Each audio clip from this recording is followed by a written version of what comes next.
Olá pessoal, vamos começar mais um Glowcast e hoje com um convidado muito especial. Ele é estudante de psicologia, né, Denis? Sim. E um tema maravilhoso que vocês não podem perder. A gente está aqui com o Clayton Lolli, que a gente vai falar da solidão na terceira idade. Se você está se sentindo só e está na solidão, acompanhe esse programa que vai ser interessantíssimo, né, meu querido? Isso mesmo, Denis. Obrigado pelo convite, obrigado pela oportunidade. Acho que é um assunto muito importante, principalmente porque o Brasil ele está ficando idoso. E esse novo ciclo de vida e essa mudança do ciclo de vida é muito importante a gente debater. E na psicologia é algo que é um campo imenso, ainda mais por o Brasil estar ficando idoso. E era gostoso, porque a gente via antes, tinha aquela imagem da vovó, da mamãe, né, e das crianças. Hoje não existe mais esse desenho. As pessoas estão ficando, né, em casa, largada. O almoço de domingo, né? Acabou o almoço de domingo. São muitas mudanças que vêm acontecendo na sociedade e no próprio ciclo de vida em si. Essa geração que antes foi o futuro do Brasil, que eram os jovens, essa pirâmide que está se invertendo, né? Hoje o Brasil está começando a ficar idoso e ficar cada vez mais idoso. Então, existe muitas questões também de como a vida foi feita por essas pessoas em questão de faltar de estrutura na nossa sociedade para que você envelheça com saúde. Então as pessoas estão ficando mais isoladas, as pessoas estão ficando mais solitárias, com a sensação de abandono. Então a sensação que tem de muitos idosos é realmente o abandono. Quem eu sou agora? Principalmente porque muitas dessas pessoas tiveram filhos ou trabalharam a vida inteira e aí de repente essa função que teve a vida inteira dentro de uma sociedade como a nossa, que no processo que você cresce, que você trabalha, não é uma Europa onde você tem uma qualidade de vida e que você vai envelhecendo com qualidade e saúde, de repente tudo que você faz é trabalho, ou é os filhos, ou é as contas, ou é isso, e de repente isso se vai. E aí você se pergunta, quem que eu sou agora? Essa falta de propósito, essa falta de políticas públicas, de interagir a sociedade, de entender qual é a nova demanda que a gente tem como sociedade. Então, precisa pegar esses idosos, precisa criar uma rede de apoio. Existem muitas unidades básicas de saúde, de bairro, que fazem isso. E você acha que esse é o principal fator? É um dos fatores, um dos fatores, principalmente a estrutura da sociedade, né? Então muitos idosos relatam o medo e a insegurança de sair à rua. É uma sociedade que está, infelizmente, ficando cada vez mais muito violenta. E eles são presa fácil, né? Muito fácil. Então cada vez você vê notícias de golpes, é muito fácil eles caírem em golpes. Teve recentemente que saiu na mídia uma moça que fingiu ser de uma unidade básica de saúde, que entrou na casa da pessoa para fazer a aprovação de uma cirurgia, quando na verdade estava fazendo um golpe. E muitos, né? E Cleiton, hoje tem um aumento grande de clínicas para idosos, né? As famílias estão colocando, vocês que estão dentro da psicologia, você vê isso como uma coisa saudável? Na verdade a pessoa está transferindo o problema dela para uma clínica. Existem clínicas maravilhosas, tá? Inclusive aquelas americanas já começaram a chegar aqueles modelos aqui no Brasil. E também tem as pessoas que não têm como mesmo cuidar dos idosos, que precisam trabalhar, idosos que não podem ficar sozinhos, né? E aí estão levando para os asilos. Essa semana, essa questão que a gente levantou com você, por isso que a gente te convidou, a gente sabe que você estuda muito essa parte, vocês se dedicam muito para entender essa doença, né? Que o mundo, não é só o Brasil, o mundo está sofrendo isso, né? Pegaram um senhor e abandonaram na rua. Foi isso que eu e a Elaine sentamos. A gente, quando começa a pensar numa reunião de pauta, a gente pega o que mais choca a gente para levar para a sociedade, para a gente discutir junto. Não sei se você chegou a ver esse abandono. Então é o asilo, é a clínica para quem tem dinheiro. E chegamos ao ponto de quem não tem que soltar na rua, como se nem animal a gente faz isso, que tem a lei, né? E outra coisa, não é só levar até uma casa, né, de repouso, né, com cuidadores. A pessoa deixa e esquece. Esse é o problema. São muitas camadas em relação ao asilo. A gente, como sociedade do passado, a gente tem uma imagem ruim de asilo, como o abandono. Porque realmente era no passado, as coisas não eram tão organizadas e estruturadas no Brasil. Existem hoje, como o Denis disse, casas de residência e de asilo que são realmente ótimas, que baseado na vida que as pessoas têm, às vezes elas têm filho, é uma sociedade, o Brasil, a gente trabalha muito, é muito difícil acessar o básico, e às vezes a pessoa não tem condição de dar o básico para aquilo. Então existem várias vertentes disso. É uma coisa que pode ser boa. Agora, em relação ao abandono, que a gente vê muito na psicologia, é assim, é um tema um pouco complicado, porque É profundo. é bem né? profundo, porque a gente precisa começar a entender qual é a relação desse pai e dessa mãe com os filhos. Quando você vai aos asilos ou quando você faz um trabalho com idosos que são abandonados, você começa a descobrir os pais que eles foram. Então, assim, Tem essa são questão. muitas camadas profundas. Tudo bem, nós que estamos de fora, a gente vê a pessoa nesse novo ciclo de vida, que é a terceira idade, abandonada. E é chocante. É algo que machuca. É algo que precisa ter políticas públicas para, de alguma maneira, ajudar essas pessoas que são abandonadas. Mas quando você começa a ver a história das pessoas e o porquê que os filhos não querem saber, aí você começa a descobrir algumas coisas que fez com que aquela família se desestruturasse, com aquelas famílias fosse cada um para o seu lado, e o ressentimento dos filhos com o pai é muito grande. Então isso é uma coisa que, em relação ao abandono que você traz sobre a terceira idade, dos filhos que larga e não querem mais saber e tudo mais, tem muito da relação que eles tiveram com os pais, e os pais tiveram com os Quando eram filhos. mais jovens, Né? O fato de ter feito, assim, é que são muito, quando você vai a asilo e você começa a conversar, e quando você conversa com os filhos, tem histórias muito chocantes, né, de pais e mães que queimavam os filhos, Sim. de pais ou mães que davam castigos, assim, que hoje a gente falaria que é absurdo, mas que naquela época era até aceitável. Então, a dor que os filhos têm dos pais ainda é muito grande. Essa questão, a gente vai abrindo um leque sobre tudo isso. Tem essa questão do abandono, tem a questão das clínicas de repouso, tem os asilos, mas uma questão que hoje a gente está vivendo também seria, quem mais sofre com isso são os artistas, né? Quando eu tenho beleza, eu tenho trabalho. Quando eu não tiver mais beleza, eu não tenho mais trabalho. E também as pessoas que têm que trabalhar no mercado, numa loja, que são ágeis. As pessoas aos 60 anos de idade já são consideradas a terceira idade velhas para qualquer tipo de função. Denis, eu acho que não só os artistas, mas a população em geral, quando você completa 60 anos, a empresa já te olha com outros olhos. Você pode ter trabalhado a vida inteira com pessoas que trabalham a vida inteira numa empresa, e ao completar 60, 65 anos, aí já vem o diretor, o chefe, já começa a te olhar com outros olhos, né? E de repente você é mandado embora. Sim. Quando é hora de parar, Cleiton? A hora de parar, eu acho que sempre o ser humano ele precisa de um equilíbrio.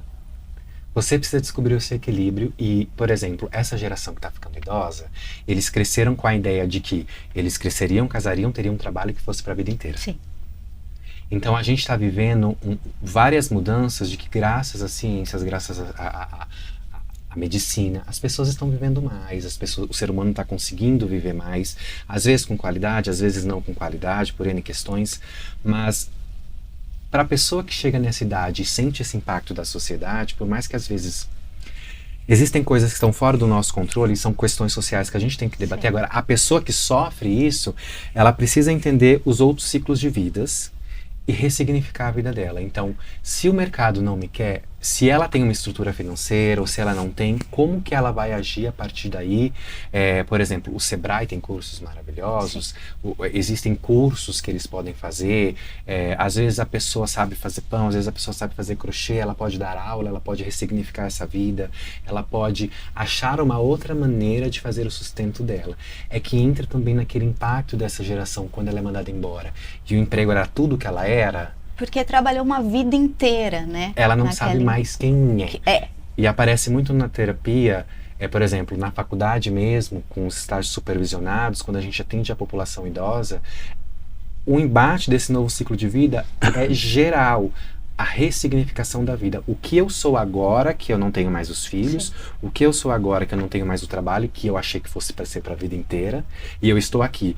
Eu estou com 60, 65, eu ando, eu tomo banho sozinha. Super ativo, super ativo. Só que a sociedade não me quer. E eu ainda estou disposta para isso.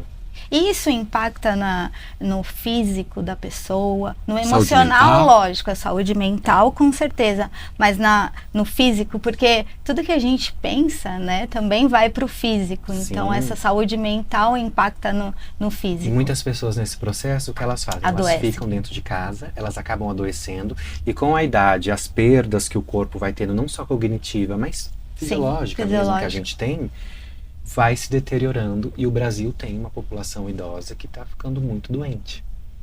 Doenças crônicas, E o músculo que vai deixando vai perdendo, vai perdendo a massa magra que mobilidade. já é da idade, né? Isso, A gente já perde, e ainda com a depressão, né? O estado emocional que ela fica, isso com certeza vai agravando, né? Muito. Na verdade, a gente acaba fazendo, a Marília Gabriela deu um exemplo maravilhoso, a gente acaba fazendo da sua vida social o trabalho. A própria Marília disse, eu estava na televisão, saía de casa, correndo, tomava banho, chegava na TV, no camarim, me arrumava, apresentava um programa, e todo dia tinha uma obrigação para cumprir. Era festa do aniversário de Sim. um colega de trabalho, de uma pessoa que se apresentava no programa, então eu tinha um ciclo. Eu me aposentei e acabou. Ela se fechou dentro de casa. Ela disse, eu não estou fazendo nada. Ela voltou agora para o teatro, que eu acho isso super saudável. Porque eu tentei fazer uma experiência de ficar um pouquinho dentro de casa alguns dias, e isso começou a me fazer mal. Eu comecei a sentir as pernas frágeis, eu comecei a ficar fragilizado, eu preciso da rua, eu preciso ver gente, eu preciso me comunicar. Eu sei que às vezes é chato dizer isso, mas a gente necessita do outro, não é? Nós estávamos até falando, né, quando a pessoa fica sozinha, que o cérebro, ele atrofia. Ele atrofia, né? Existem estudos que, por exemplo, no Brasil não tem mais a solitária, porque é considerado uma das coisas mais cruel. Como a gente tem milhões de anos de genéticas e a gente se formou, o ser humano ele se formou, se desenvolveu através da sociabilidade, a gente tem um impacto de que a solidão, o isolamento atrofia o cérebro humano. E a gente vê isso, por exemplo, em relação a ficar em casa, essa ideia do que é aposentar, essa ideia do que é a velhice. Quando a gente começa a estudar outras sociedades, a gente vai vendo que a velhice é outra coisa. Por exemplo, na Itália, A Europa é totalmente diferente. você vê uma senhora de 90 anos andando de bicicleta. Não, e trabalhando, né? Ela tem lá o seu restaurante, ela sai com os netos.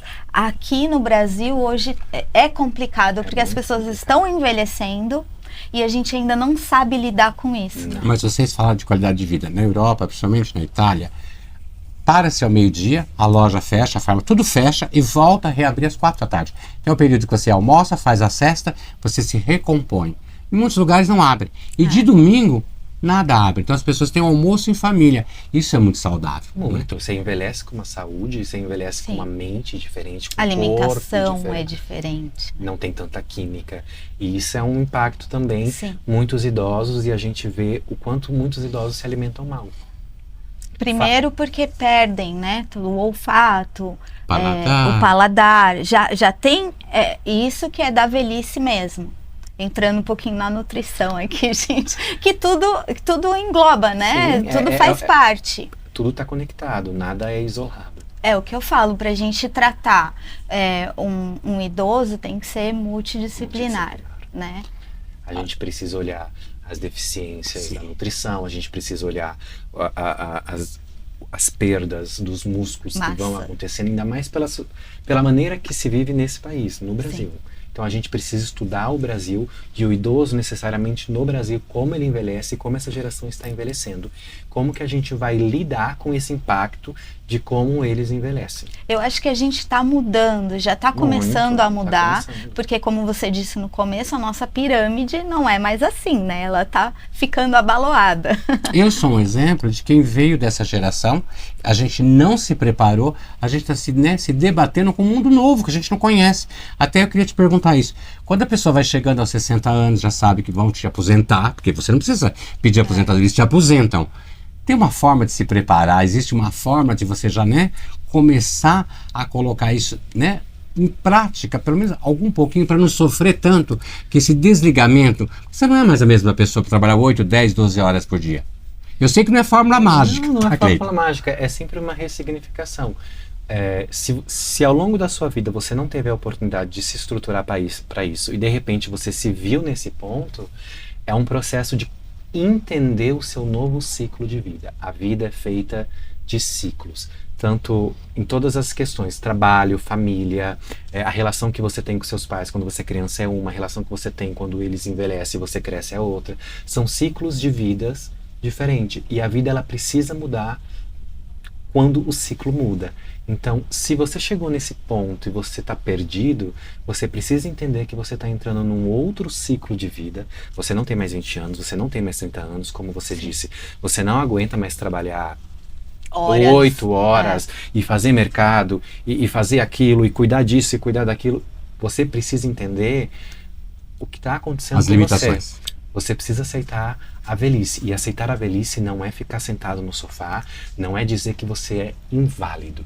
É ressignificar e entender qual é esse novo ciclo de vida que você está entrando. Mas eu acho que é aí que vem o impacto, que a pessoa fala, eu envelheci, a hora que você para. Porque enquanto você está fazendo, você pode estar 60, 70 anos, você está ali ativo. A hora que te falam para você, você tem que parar, né? Porque é assim a que morte. acontece, é aí que as pessoas adoecem. Justamente, ela precisa achar uma outra maneira de criar uma vida para ela. Sim. Que é o que a gente falou, por exemplo, da Europa, das pessoas ao longo dos anos que elas vão trabalhando, Elas já têm um lazer, elas já têm um tempo para ela. Então a velhice ela vai acontecendo e os ciclos de vida vão mudando. E algumas coisas ela vai conseguindo fazer, outras coisas não, mas ela continua naquele meio de ambiente de vida, porque o trabalho não era tudo. Eles não viveram a vida para trabalhar, eles trabalhavam para viver. E hoje eu vejo que no Brasil a gente já está vendo essa mudança de academias para terceira idade, né? Tem bastante lugares que os idosos podem ir para ter um convívio com outros idosos também. A dança para terceira idade, os teatros, os cinemas, né? O fato de pagar meia entrada, isso ajuda muito. Sim, ajuda bastante. As pessoas que moram em cidades ou que têm um acesso à praça e jogar o truco, aí tricotar e fofocar com as pessoas. E a gente também começar a pensar, já que a população está ficando idosa, a gente, como sociedade, começar a entender a importância de políticas públicas. Por exemplo, no Japão.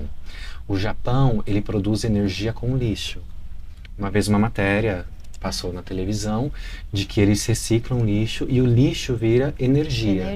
E essa energia ela é capaz de alimentar, cada usina dessa, mais de 10 mil casas no Japão. E ainda sobra energia, e o que eles fizeram? Eles criaram um centro de atividade para as pessoas idosas que é alimentada por essa energia produzida com lixo. Será que um dia a gente chega lá? Eu espero. Olha. E para isso a gente precisa, como sociedade, Sim. mudar. Porque assim, não é falando de partido político, não é isso. Não. Mas política é a sociedade. A gente vive numa democracia. Seja lá quem esteja no poder, foi eleito democraticamente. A sociedade, a gente faz parte disso. Então, se a gente não debater e se a gente não começar a entender a importância dos ciclos de vida e a importância da terceira idade, que é uma coisa nova, porque as pessoas... Se você olha para a história, o ser humano não vivia tanto 43 tempo assim. anos. Teve uma aula que eu me formei com 45, né? Então, com 40, tinha uma matéria falando uma velhinha de 43 anos. Eu olhei, eu falei, gente, eu tenho 43 anos. Eu acho que eu não sou uma velhinha. Então, você vê como mudou, né? A foto que eu tenho da minha avó, quando eu nasci, ela tinha quase 50, é uma coisa. A minha mãe, que tem 56, é completamente diferente do que a minha avó é. É uma realidade. A mulher casava-se aos 12, aos 40 ela era velha, já era vovó. Já era vó. E ficava viúva e era dali para esperar, né, a morte. Hoje, eu que ando muito à noite, a gente trabalha com artista, com produção cultural, você é obrigado a estar nos shows. Eu vejo muitas mulheres de 50, 60 anos, na noite arrumadíssima, procurando ainda namorado. Sim. Se está procurando um namorado, elas querem uma nova vida, né? Um começo de vida. Eu acho isso importante, uma companhia. Todo mundo se cuida, tanto os homens quanto as mulheres estão se cuidando, estão indo mais aos médicos, né? Descobrindo doenças. Porque a gente vai ter que estudar isso, a gente que estuda o ser humano vai ter que estudar isso sempre, porque são coisas novas, né? A velhice é um entendimento até onde ela vai. né? O que vai ainda acontecer. E é uma coisa que a gente precisa estudar. E como sociedade a gente tem que debater, porque se as pessoas não se importam, a gente não tem políticas públicas para essa nova necessidade das pessoas. E uma questão muito importante, Elaine, assim, outro dia eu conversava com a Elaine, porque como eu te falei, a gente conversa muito sobre isso. Eu uso muito transporte público, porque São Paulo é a única forma que você consegue se locomover. Para lugares longe. Lugares longe. E eu tô achando que o jovem precisava ser orientado. Eles não têm respeito pelas pessoas de idade. Eles não dão lugar na fila, eles não dão um banco, eles passam, eles empurram.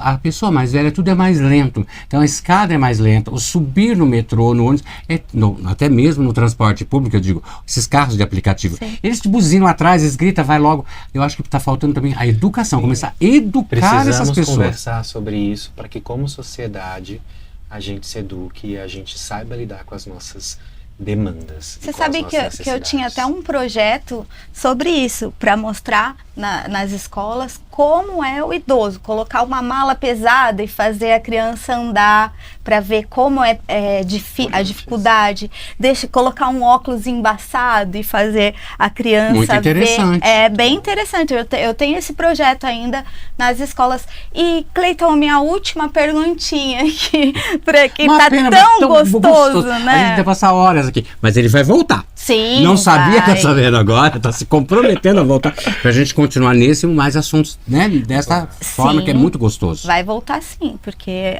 engloba milhões de assuntos, né? Quanto mais a gente debate, quanto mais a gente conversa como sociedade, mais a gente evolui. A gente aprende muito também. Muito, né? É importantíssimo. A perguntinha que eu tenho, como é que a família pode detectar algum sinal que o seu idoso está passando por uma depressão, está ficando depressivo, está tendo alguma doença mental? Precisa prestar atenção, principalmente na perda do interesse das atividades diárias. Do que ele gostava de fazer. De tudo. Por exemplo, quando a pessoa ela deixa de querer lavar uma louça, de querer tomar um banho, de querer fazer uma comida, de querer socializar. Ai, mãe, vem aqui almoçar. Ai, pai, vem aqui almoçar. Ai, não. Quando você percebe o impacto desse isolamento, porque uma coisa é essa pessoa estar sozinha e está bem. Ela toma banho sozinha, ela lava a louça, ela cozinha, ela coloca a roupa para lavar, estende. Ela é funcional. Sim. Porque existe a questão de perceber o quanto isso está impactando na saúde desse seu idoso. Principalmente aparece nos idosos e na depressão em si, a perda do prazer e interesse nas atividades corriqueiras do dia a dia. Olha, gente, essa é uma dica para vocês. Se Nossa, seu idosinho, perfeita. né, tiver aí já perdendo a vontade de fazer aquela comidinha que gostava de fazer, sair com o cachorro, né, dar uma conversar voltinha. com a vizinha, né? Então tenta socializar, visite, precisa criar maneiras de inserir esse idoso, precisa da sociabilização. Sim. Nem que seja, sabe quando você leva as crianças no parquinho? Pegar o idoso e levar na pracinha para fazer amizade com os outros idosos, jogar um baralho, conversar dependendo de pouquinho. onde você mora, cidades interiores você consegue fazer isso. Uhum. E achar uma maneira de socializar, nem que seja algum lugar de recreação de idosos que existe. Existem lugares. Olha, Cleiton, foi assim magnífico estar aqui papeando com você. E esse assunto a gente vai colocar mais aqui, porque é muito interessante. E eles vão passar a ser colaborador do programa. Quando nós tivermos esse assunto, serão vocês. Estou falando vocês porque a gente quer contar uma coisinha para vocês. Nós vamos trocar de bloco. Não acabou o programa. A gente quer agradecer aqui o Cleiton Log. Foi uma tarde gostosa. Eu espero que tenha também levado um conhecimento com a gente, porque a gente é leigo. Você viu que as perguntas também acabam aflorando de uma forma gostosa. E acho que foram perguntas que o pessoal de casa também tem em mente, né? Eu agradeço pelo convite e eu acho muito importante isso. A gente, como sociedade, precisa conversar. Sim. Senão a gente não vai sair desse limbo e a gente não vai lidar com as nossas necessidades, as nossas demandas. Precisamos olhar para aquilo que a gente precisa. Perfeito, meu filho. Obrigado. E para você que está nos acompanhando aí, olha, o tema continua saúde mental, a gente só vai trocar agora, né, de convidado e o programa continua. Esse dia gostoso de falar sobre saúde da mente.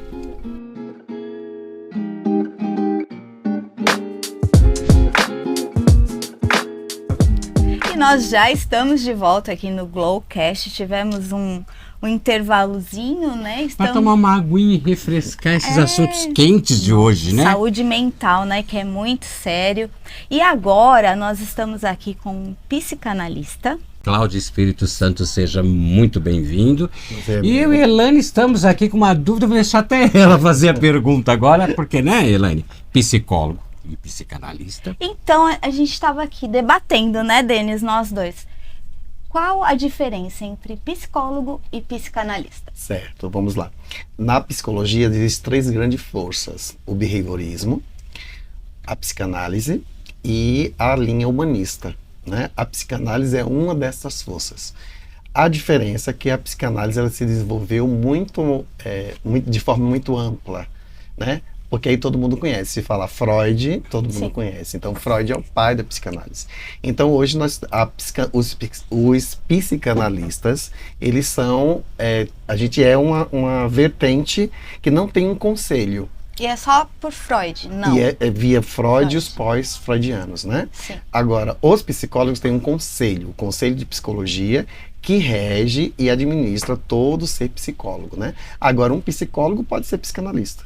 Também. Né? Agora, para ele ser psicanalista, não basta apenas fazer a faculdade de psicologia. Ele precisa fazer uma formação em psicanálise, né? Ou uma especialização. É como se fosse uma pós-graduação. Isso, para Tá. o psicólogo teria que ser. Mas você pode fazer uma formação em psicanálise Sem ter sem uma ser formação em psicologia. psicologia. E veja que Ótimo. interessante, o que a gente vai debater hoje? É o seguinte, tanto estudo, Freud, quantos anos tem o Freud até hoje? Aí nós vamos chegar aí a mais de 100 anos. Mais de 100 anos. Tanto estudo, tanta pesquisa, veio uma história que a gente vai debater que é o IA, né? A psicologia através da inteligência artificial. Sim. Isso Terapia com inteligência é artificial. de deixar qualquer um parado de medo. Isso Sim. funciona, não funciona? Pode se utilizar dessas ferramentas? Como é que nós, né, meros cidadãos aqui, podemos estar se utilizando? Porque é gratuito, você digita lá, Sim. estou com dor de cabeça, estou com depressão. E ele simplesmente vai te dando o diagnóstico. Mais fácil, tem na sua mão E aqui, barato. né? Sim. E é interessante que vocês estão trazendo, porque essa visão do barato, né? Essa visão do barato, ela é extremamente importante. Que é isso que o pessoal termina buscando, né? Achar que é o barato. No caso da psicanálise. A psicanálise hoje você vai encontrar sessões de R$1.800, uma única sessão. Então não é tão acessível, Sim. né? Hoje existe um movimento de psicanalistas no Brasil para se tornar a psicanálise uma forma mais popular, né? Inclusive no instituto que eu ministro aula, é essa ideia, né? Transformar a psicanálise de forma A popular. sessão de psicanálise é mais cara do que uma sessão com um psicólogo, às vezes, assim. Sim, na maioria das vezes. Mas é né? uma hora ou é um período? Depende, vão ter abordagem dentro da psicanálise que vai ser 40 minutos, 50 minutos, 1 hora, né? E a IA traz esse resultado, né? Que você está ali digitando e você está tendo esse acesso de forma imediata, né? Sim. O problema é os pormenores que existem entre ela e a pessoa que está interagindo. E aí que é o problema, porque olha só os benefícios. É rápido, você Sim. tem a sua resposta rápida, você não precisa marcar uma sessão, esperar até ir. Exato, Você não gasta, né? Porque você tem da internet, correto. você consegue. E o diagnóstico, E o muitas vezes não é verdadeiro, pode Então, causar graves problemas aí mentais. que tá os benefícios e aonde a gente quer chegar. Os Ó, malefícios. Vou trazer a teoria mais... Eu sou psicanalista mais kleiniano. E para Melanie Klein, a nossa vida, alguns movimentos que nós vamos fazendo desde criança, nós vamos precisar tendo cisão. O que seria uma cisão? Uma cisão é quando a gente não bloqueia a criança, né? O tempo Sim. inteiro. Não faz isso, você faz isso, não faz isso. A IA, pode. ela não nos limita nessa questão da cisão. A frustração para nós, ela é importante. Muito. Se a gente não tiver, nós não formos frustrados, nós vamos sair fazendo aí Tudo que for liberado. E será que a IA vai conseguir fazer isso? Será que a IA ela consegue fazer isso? A questão da cisão, quais os limites, né? A Melanie Klein vai trazer uma ideia do que é bom, o seio, é um termo, né, que a gente vai chamar de seio bom e seio mal, não o seio no sentido físico, sim, mas psíquico. E na nossa vida nós chegamos a um determinado período, por volta dos 6 meses de vida, que a gente consegue discernir que existem coisas boas, coisas más. Que é onde aprende a palavra sim e não. E não. E aí a criança chega até uma fase da criança que ela é só não, né? Só que tem nesse processo, a IA não traz pra gente como algo ruim. Ela tá apenas como o bom. E como que isso vai fazer na construção psíquica do indivíduo? Na nossa vida mesmo, antes da IA, a pessoa que não tem frustrações, como é que ela, né, um adolescente que tem tudo na mão, às vezes não, é provável que precise ir para um terapeuta, porque não é normal você ter tudo, né, e não ter frustrações. Imagina você fazer uma terapia com a IA que ela não tem sentimento, é uma máquina. Mas, Cláudio, é o seguinte, quando a gente vai fazer uma pauta, eu começo a estudar, né, todas as vertentes para poder entender, para a gente poder discutir e não levar uma informação errada para as pessoas. O que acontece? Quando a gente está com um problema muito sério, a gente tem que procurar um psicólogo. Sim. A gente reluta, porque sentar com uma pessoa que eu não conheço para contar da minha vida, falta coragem, vergonha, e as pessoas são muito corajosas na internet. Então ela senta e põe lá. Por exemplo, a pessoa, vou dar até um fato até que fácil de lidar. A pessoa é homossexual, ela está com medo de contar para os pais, então ela vai no IA. O que eu faço? Como que eu lido com isso? Porque ela está falando com uma máquina, como eu estou falando agora com aquela câmera. E então, não vai ter vergonha de repente estar falando para você. Né? E pode não acontecer a frustração de dizer, não faça isso. Exatamente. Então, pelo que eu fui ler, pelo que eu fui buscar, essa busca de principalmente jovens do mundo inteiro, é esse medo, essa barreira entre a pessoa e o psicólogo. Sim. Vocês sentem isso também, com essa barreira? Denis, existe essa barreira e ela é fundamental, ela é o ponto principal para um processo, no caso de análise, no caso do psicólogo, numa psicoterapia. Porque aquela pessoa não está ali para me passar a mão na minha cabeça. Sim. Aquela pessoa está ali exatamente para poder fazer uma condição. Então, você já chegar com os receios e medos, já não está nos indicando. Algo aconteceu na vida dessa pessoa, na qual ela não tem segurança para poder falar sobre o assunto. Que é igual a gente no médico. Às vezes a gente vai no médico e tem medo de falar que ele vai tá tomando a medicação. Mas às vezes não está tomando a medicação. Até os sinais e sintomas, a pessoa fica com vergonha de falar, porque de repente o médico vai falar, é essa doença. Exatamente. Fica com medo de falar. Então isso é previsível, né? E faz parte do processo terapêutico. E aí é como vocês estão colocando, né? A IA, ela não dá esse bloqueio, né? Todo mundo é seguro, mas nós vamos viver momentos que eu não vou ser frustrado na vida, porque nem sempre o terapeuta, psicanalista, psicólogo, ele nem sempre vai passar a mão na sua cabeça. Ele vai... você está depressivo, você está na depressão. E o que você está fazendo com relação a isso? Por que você não seguiu a orientação? Por que você não fez? Aí ela vai dizer assim, que muito bom bem. Que você não fez, tá tudo bem, fica tranquilo, faz uma respiração. Não vai acontecer nada, está tudo ótimo. Agora, pra gente, né, que posso até colocar que somos normais, a psicologia, a psicanálise, ela tem que andar junto com o médico, psiquiatra. Porque muitas vezes o paciente depende da terapia e do medicamento. Esse medicamento não é fornecido pelo IA. Como que fica esse vazio? Como que a gente conserta esse buraco? É essa a nossa preocupação. Talvez a IA até fale para a pessoa parar com os medicamentos. A gente não sabe o que pode acontecer no contexto da conversa que ele está tendo com o paciente, com a IA. Né? Sim. É interessante que isso eu já fiz o teste, né? Se você fala sobre a medicação, ela vai dizer assim, você pode aumentar um pouco mais a sua dose, mas lá embaixo ela vai falar assim, No entanto, seria interessante que você procurasse o profissional que fez a receita. Mas aí, Mas será ela que eu vou já te ver deu a lá resposta. embaixo? Será que eu vou ver lá embaixo? A gente vive uma vida tão corrida. Essa semana eu criei um problema para a empresa que eu não vi o áudio até o final e eu passei o preço logo do começo. Eu ouvi o preço, parei ali e passei para o cliente. E lá no final a pessoa falava, mas dá para fazer, tipo, vai, 40% se for à vista. Eu não ouvi, isso me criou um problema. Isso que você falou, ninguém vai até o final do áudio. não vai. Ninguém lê o texto até o final. Esse é o problema de você ficar atento. E quando eu estou no psicólogo ou numa psicanálise, eu olho nos olhos dele, né? Para entender o que ele está falando. Exatamente. E você veja uma coisa, eu sou muito ansioso. Então, se você estiver conversando comigo pessoalmente, você vai sentir quem é o Denis. Se eu estou precisando de mais remédio ou menos remédio, no final você vai falar, fala pro seu médico. Não Sim, é? A máquina não vai. O que a gente estava conversando no intervalo, que eu falei, de repente, você me pergunta, você está bem? E eu posso responder, eu tô. Só que você tá vendo que eu não tô bem. Como é que a IA vai ter essa humanização? Não tem. Você responde lá, eu estou bem.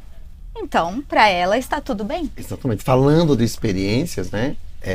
Por exemplo, eu faço tanto atendimento presencial como um atendimento online.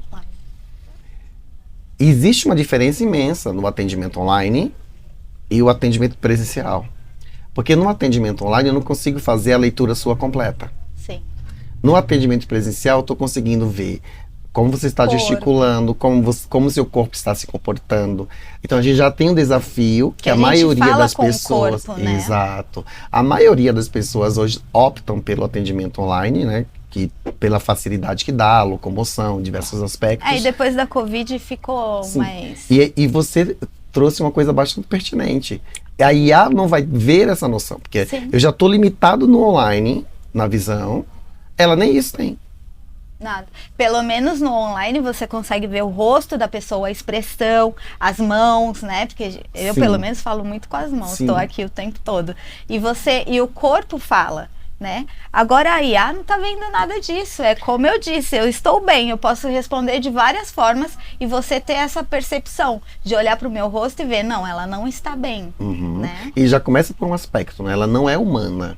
Sim. Se ela não é humana, ela não consegue entender tudo de uma interação humana. E principalmente sentimentos. Ela pode fazer leitura do que seria um sentimento mas o que é de fato esse sentimento, né? Eu vou pegar no caso a gente na psicanálise, existe várias ferramentas, né? Um exemplo, uma das ferramentas que a psicanálise usa é o ato falho. Né? O que seria o ato falho dentro de um processo psicanalítico de uma associação livre? O ato falho, a pessoa está falando, e no meio da fala ela solta uma outra fala. O psicanalista tem que ficar constantemente com a escuta ativa, porque ele vai captar, tá, mas o que significa isso? De repente ela muda o assunto dentro daquilo que ela está falando. Dentro daquilo que eu falo. Vou falar da experiência minha, né? Eu sempre falo isso para os alunos, então Sim. já falei em aula, tá tudo bem falar aqui. Uma vez eu estava na minha análise e eu estava me queixando sobre a situação do meu pai, que o meu pai ficava 5 minutos em casa, assim, Sim. né?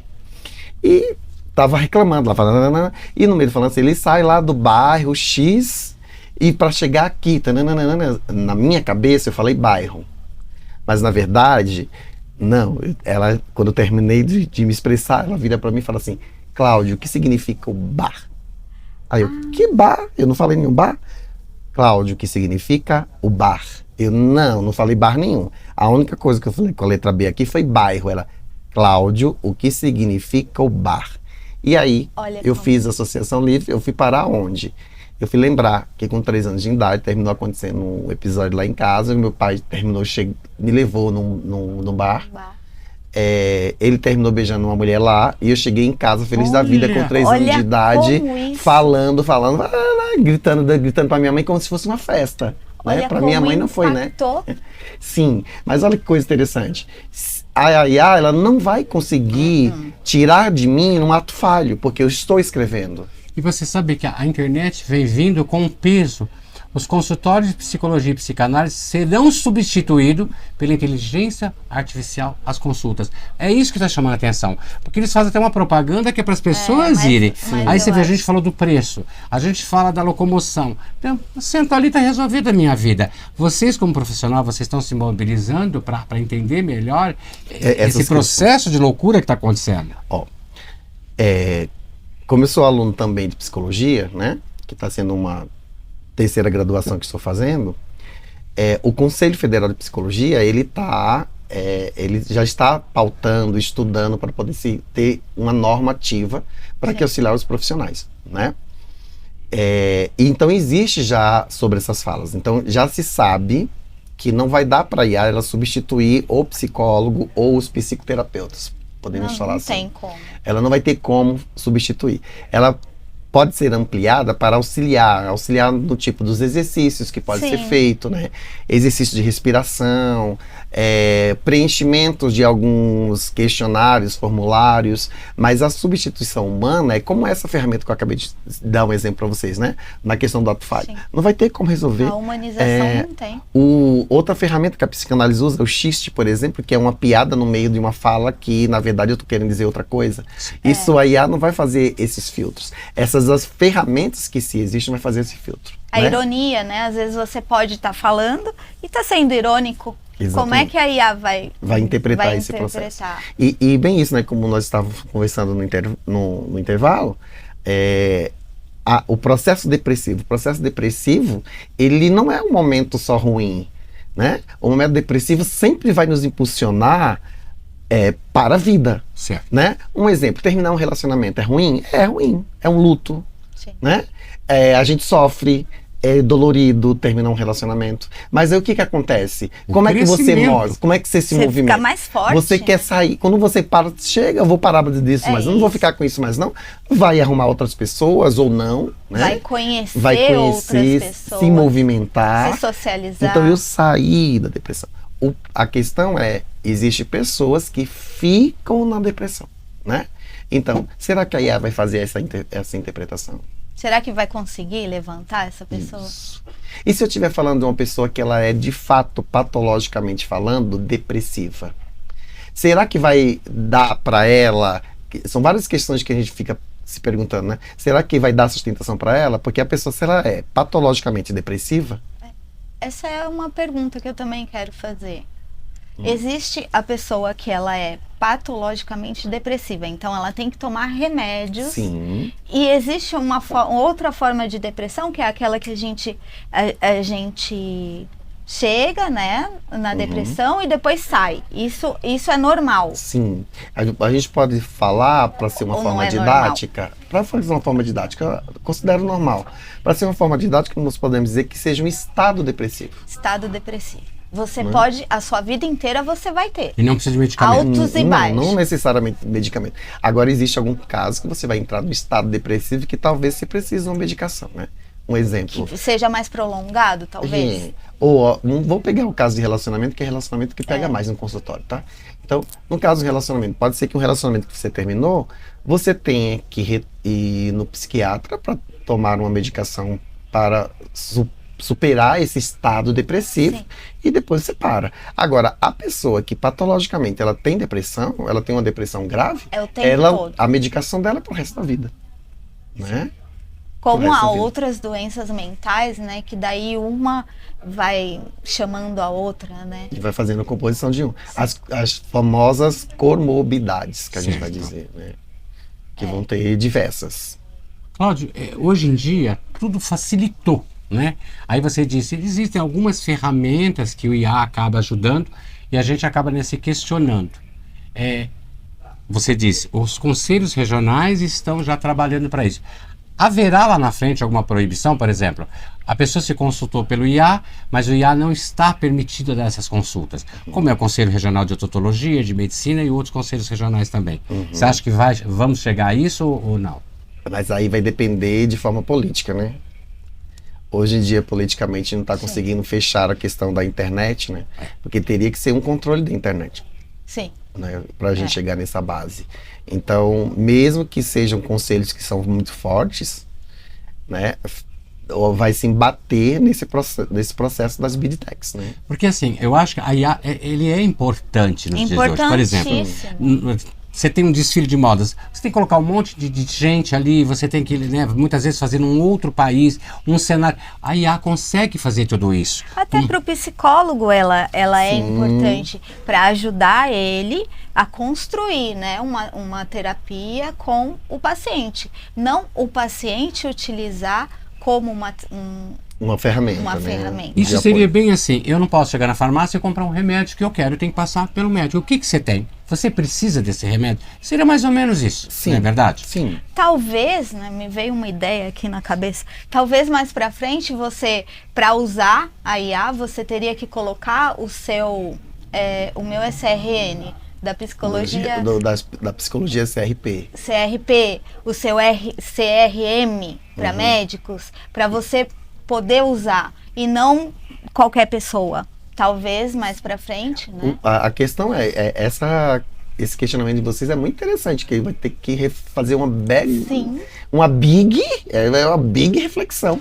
Porque como que vai controlar isso da casa? Mas né? a gente vive um mundo hoje, não é só os problemas que está vindo agora, né, na internet. Parece que precisa ter uma desgraça para acontecer, né, para poder levar para um plenário, para se votar. Por que a gente não pode fazer isso antes de acontecer? Sim. Não é verdade? Existem, né, vários temas aí que está acontecendo hoje no Congresso para colocar dentro da internet. Mas primeiro teve que acontecer uma coisa drástica. Mas o que a gente está falando aqui não é nem a questão, a gente já foi para uma coisa bem mais profunda. Não é a questão do que custa mais barato, do que custa mais caro, né? É a questão do perigo que está sendo... Brincando com a vida. Por exemplo, a Elaine colocou no bloco anterior, falando que a formação dela é nutrição. Aí olha o perigo, a gente está falando de psicologia, né? A gente está falando da área mental. Mas se você entra, eu estou querendo resolver, faça uma receita, ela dá. Dá. Faz uma dieta para mim, ela dá. Ela dá. Só que assim, quem tem uma capacidade de fazer uma análise para o que vai funcionar para o meu corpo é a nutricionista. Individualmente. Ela conhece os seus hábitos, né? Isso é o que é o mais importante. Porque quando a gente faz fisioterapia, a gente encontra um profissional. Ele já sabe a minha resistência. Sim. Então você pode chegar lá e fazer uma aula de bicicleta. Você duas, o Denis não pode. Sim. O Denis tem hernia de disco. O Denis tem limitações. O Denis não se alimenta como deveria devido a diabetes. Então, cada profissional conhece o seu paciente. Então isso facilita muito, né? Agora, se falar com a IA, não vai, faz 2 horas, vai ficar lindo. Né? A vantagem que dentro da questão da nutrição e outros áreas profissionais é mais fácil do que no campo das psicologias, da psicanálise, das psicoterapias. Por quê? Porque no Brasil nós não temos uma cultura de saúde mental. Sim. Né? Como no bloco anterior eu estava falando sobre os idosos, nós não temos um programa de saúde mental para cuidar do idoso.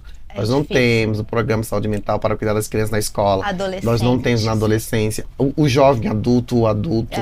E aí, assim, entre o que é como que é isso onde a IA pega, eu tenho um boleto, as compras e a minha terapia. O boleto e as minhas compras. A terapia, quem sabe um dia. Mas você sabe, Cláudia, que você vai falando, a gente vai relembrando coisas que eu tenho, né, já sou mais maduro. Nós tivemos aqui, como se tratava psiquiatria. Eu sei que a Elaine está louca, já, né? Nosso tempo está estourando para fazer a última pergunta, mas não dá para parar. Tá tão gostoso esse papo, né? Tá tão interessante. Demais. Como se tratava as pessoas com doença mental. Nós temos o exemplo da Casa da Yaya, que é muito importante vocês irem aí no Google, pega a Casa da Yaya para entender a história dela. Ela teve alguns problemas mentais, que ela perdeu a família, o único irmão caiu no mar, enfim. Ela teve um trauma. Eles simplesmente, como ela era muito rica, milionária, fizeram uma casa toda fechada para ela e ali ela viveu até a morte, por 40, 50 anos. Outro lugar também, que qualquer problema psicológico se tirava da sociedade e jogava lá dentro fechado, era o Juqueri. Hoje a gente tem um tratamento mais humanizado, que é a psicologia, a psicanálise e outros tratamentos psicólogos que você acaba humanizando a pessoa e tirando ela do problema. Essas pessoas que passaram, que nem ela, a casa, a Yaya, será que não teria sido, na época tratada, não teria sido curada? Quantos não passaram pelo, né, esse Juqueri, que ele é amedrontador. Uma pessoa tinha qualquer crise, vou te levar para o Juqueri. Então as pessoas tinham pavor. E até hoje, quando se fala aquilo, arrepia. A situação era mais grave. Porque nos hospitais psiquiátricos ainda você colocava os filhos homossexuais, porque eu não queria na minha família. Exatamente. As prostitutas que estavam próximas das grandes regiões de grandes bairros eram colocados lá. Aquela criança que tinha uma deficiência também ela colocava lá. Então nós tivemos dentro dos hospitais psiquiátricos pessoas que nem eram doentes mentais. Eu nem tinha um problema mental. E eram jogados. Eram jogados lá. Se usava a doença, né, para colocar essas pessoas. Se deixava ela doente, né? Porque ela ia ficava saudável, doente, né? É que nem a Yaya, ela ficou doente, ela morre louca. E não era, né? E não era. Ficou lá. Ela só teve um trauma. O pai morre, a mãe morre, o único irmão morre. Sim. Você teve um trauma, um luto, né? Que Como era para ser qualquer tratado. pessoa para ser tratado, né? E jogava as pessoas lá. Né? Sem falar que hoje em dia nós ainda temos isso, né? Sim. Tá de forma camuflada. Tem um pouco disso também, né? Bom, gente, olha, eu vou ter que ser a chata aqui com vocês, mas aqui tá muito bom. A gente vai convidar mais vezes o Cláudio para vir, porque o assunto, tem vários assuntos, E foi né, tão gostoso, Denis? a gente aprende tanto, né? A gente Passa aprende tão não errar. rápido. Às vezes eu tenho uma opinião, eu também fui no IA. Então a gente tem uma opinião, a gente tem que ouvir de profissionais, de pessoas que estudam para cuidar da saúde mental da gente. E vocês, a profissão de vocês é muito importante. Então a gente não pode deixar, já convidamos, quer dizer, a gente não convida ninguém, a gente intima. Vamos ter mais pautas. Mais vezes E vocês aqui. estão intimados a estar com a gente, vai ser sempre um prazer. E eu, como sempre, quero fazer a minha última perguntinha. Tá. Qual seria, assim, então, o futuro ideal? A tecnologia da IA juntamente com as terapias. Com as terapias. O futuro ideal seria a IA estar voltada para o que ela deveria ser, né? Auxiliar o profissional a mapear o seu prontuário, o agendamento, Sim. né? O paciente cancelou a sessão, ele conseguir remarcar, ela fazer com que os dados fossem privados, né? Sim. Porque essa é a questão, ela tornar que os dados se tornem privados. Porque você está no acesso à internet hoje, você está fazendo terapia hoje pela IA, não é?